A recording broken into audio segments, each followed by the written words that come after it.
Turabaramukije amahoro y'Imana, ubwoko bw'Imana aho muri hose. Reka tubandanye kubana namwe muri kano kanya keza Imana ituronkeje, dusangire rino jambo ry'Imana tubona muri kino gitabo Abanyefeso, igice ca 4, duhere kuno murongo wa 25. Hari amajambo meza cane atubwira ingeso zikwiranye n'umukristo. N'amajambo meza cane, reka tuyasangire aho muri, agira ico agufashije, agira ico adufashije, icubahiro cose kirushirize guhabwa Imana. Ingeso zikwiranye n'umukristo. Maze mwiyambure ibinyoma, umuntu wese avugane ivy'ukuri na mugenzi we. Ati twiyambure ibinyoma, umuntu wese avugane ivy'ukuri na mugenzi we. Ivyo kubeshanya ntibibe mu kanwa kacu, dushobore kuvugana ukuri. Ivyo tuvugana vyose uvugane ukuri na mugenzi wawe. Ugerageze ivyo ukore, ivyo kuvugana ukuri na mugenzi wawe, kuko turi ingingo za bagenzi bacu. Nimwaraka ntibibakoreshe icaha, izuba ntirirenge mukirazi. Ati nihagira umuntu n'umwe abashavura ngo ntibigukoreshe icaha, kandi izuba ntirishobore kurenga, ukibabaye kwa kundi nyene.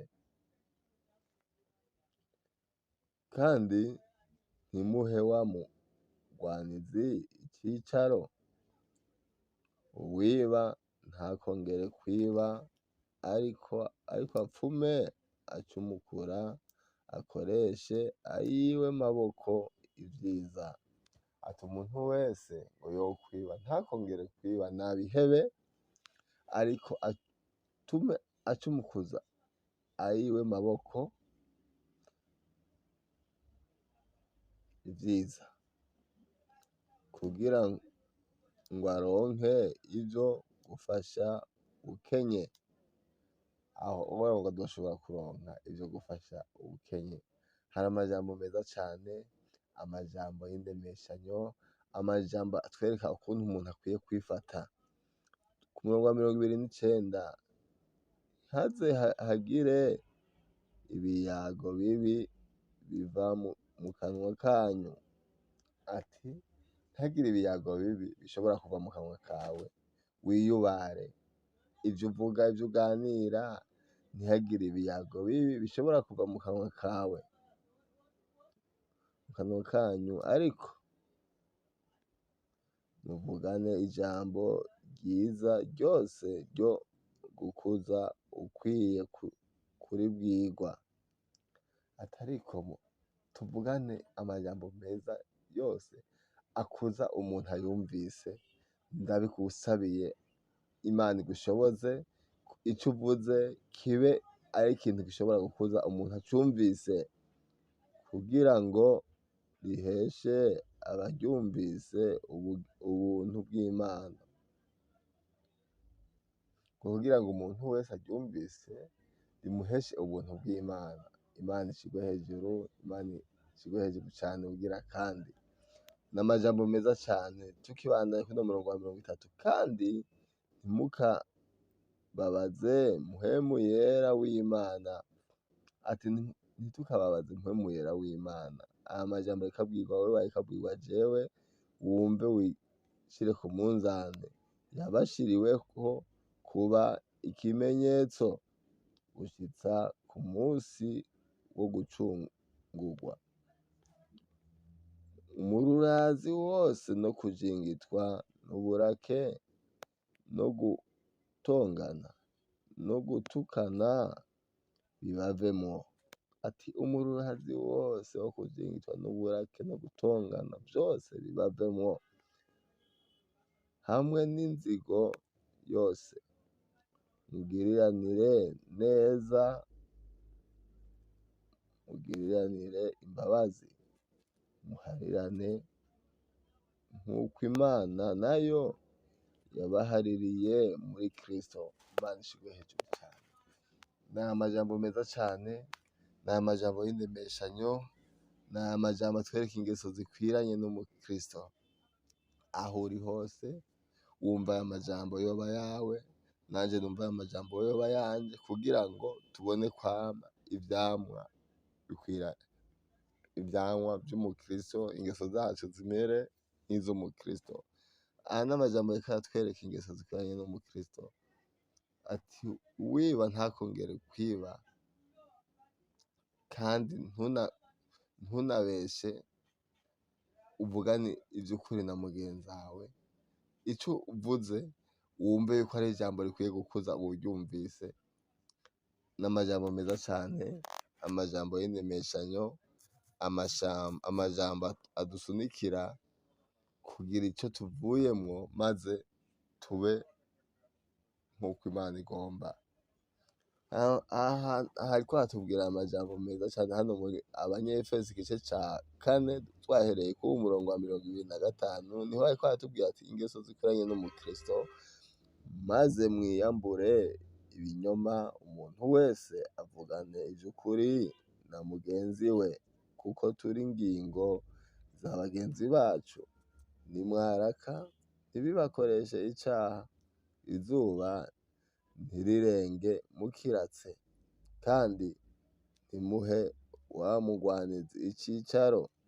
Uwiba ntakongere kwiba, ariko apfume acumukuza, akoreshe ayiwe maboko ivyiza, kugira ngo aronke ivyo gufasha ukenye. Ntihaze hagire ibiyago bibi biva mu kanwa kanyu, ariko muvuge ijambo ryiza ryose ryo gukuza ukwiye kuribwirwa, kugira ngo riheshe abaryumvise ubuntu bw'Imana. Kandi ntimukababaze Mpwemu Yera w'Imana, yabashiriweko kuba ikimenyetso gushitsa ku munsi wo gucungurwa. Umururazi wose no kujingitwa n'uburake no gutongana no gutukana bibavemwo, hamwe n'inzigo yose. Mugiriranire neza, mugiriranire imbabazi, muharirane nk'uko Imana nayo yabahaririye muri Kristo. Amen. N'aya majambo meza cane, n'aya majambo ariko aratwereka uko dukwiye kwifata, uko dukwiye kugenda dukora, uko dukwiye kugenda tumera. Hatwereka ingeso zikwiranye n'umukristo. N'amajambo meza cane, n'amajambo y'indemeshanyo.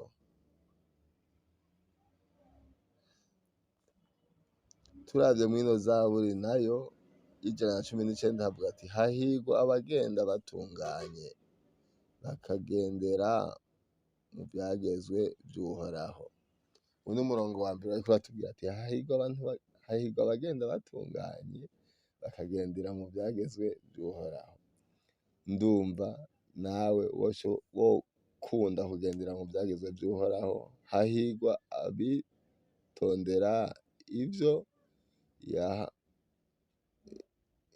yihanikirije, bakamurondeza umutima wose, mbere nta c'ukugabitanya bakora, bagendera mu nzira ziwe.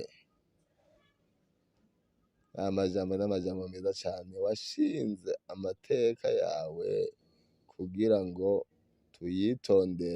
tuyitonderane umwete. Icoma inzira zanje zigashikama,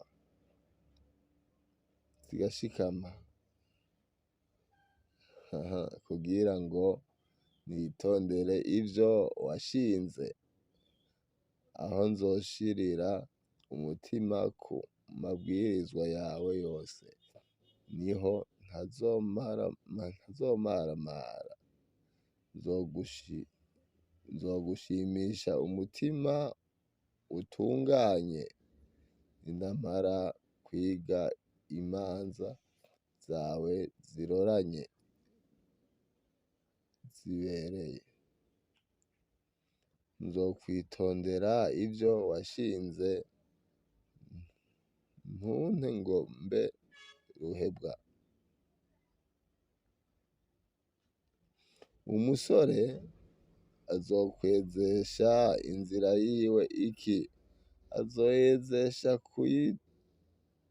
kuyitondera nk'uko ijambo ryawe rivuga. Nakurondeje umutima wanje wose,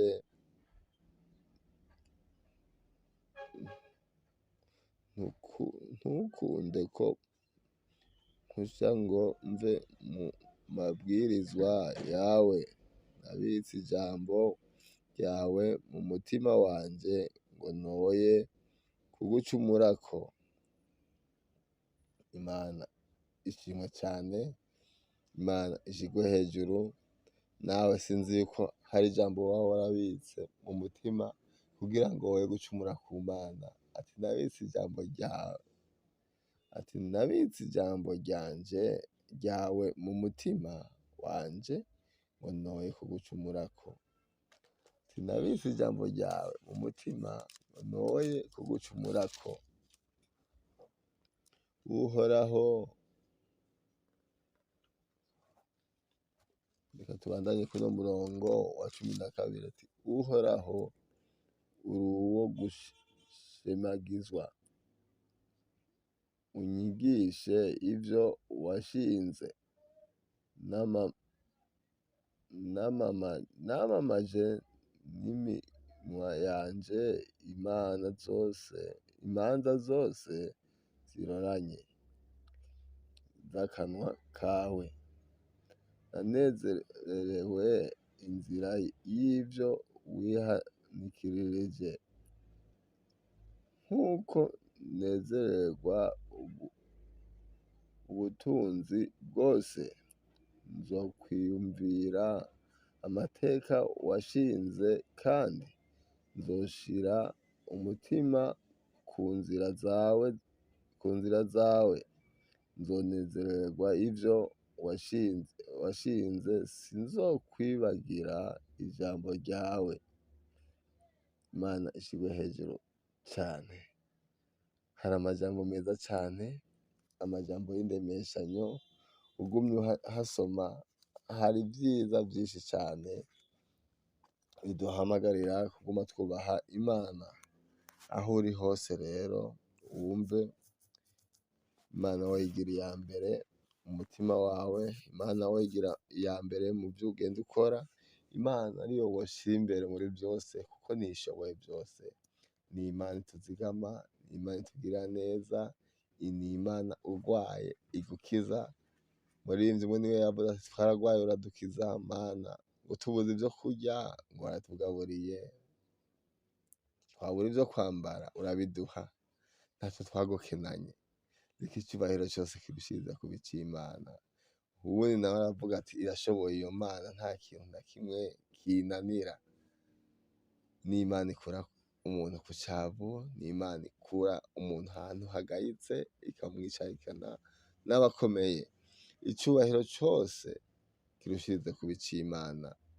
Ndumva utokwibagira aho Imana yagukuye, ndumva utokwibagira ivyo Imana igenda igukorera, ariko ico kikubereye ni uguha amashimwe Imana yakuremye, ni ukuyiha amashimwe uko bukeye uko bwije. Hari Imana yishura uwuyambaje wese, hari Imana ikorera igitangaza umuntu wese yihamagaje, hari Imana iba hafi y'uwuyambaje. Niyo Mana ndiko ndakubwira, ni Imana ishoboye vyose, ni Imana yakuremye, ni Imana ikuzigama ku munsi ku munsi, ni Imana iguha impwemu zo guhema, ni Imana ikwiye amashimwe n'icubahiro. Reka icubahiro cose kirushirize kuba ic'Imana ubugira kandi. Aho uri hose wumve ata wundi wohanga amaso mu vyo ugenda ucamwo vyose, ubone yuko woshobora guhanga amaso Imana yakuremye, kuko niyo ishoboye vyose. Ni Imana ituzigama ku munsi ku munsi, ni Imana itugirira neza uko bukeye uko bwije. reka icubahiro cose kirushirize kuba ic'Imana ubugira kandi. Yari amajambo meza cane, wewe wemeye kubana nacu, reka Imana irushirize kuguhezagira, reka Imana irushirize kuguha ico umutima wawe ugomba, reka Imana irushirize kukugirira neza, kandi ndabashimiye ukuntu mwemeye kubana nacu muri kano kanya keza. Icubahiro cose kirushirize kuba ic'Imana. Imana irushirize kubazigama, Imana irushirize kubagirira neza uko bukeye uko bwije, iguhe ico umutima wawe ugomba. Mugire ibihe vyiza, mwe mwemeye kubana nacu, reka Imana irushirize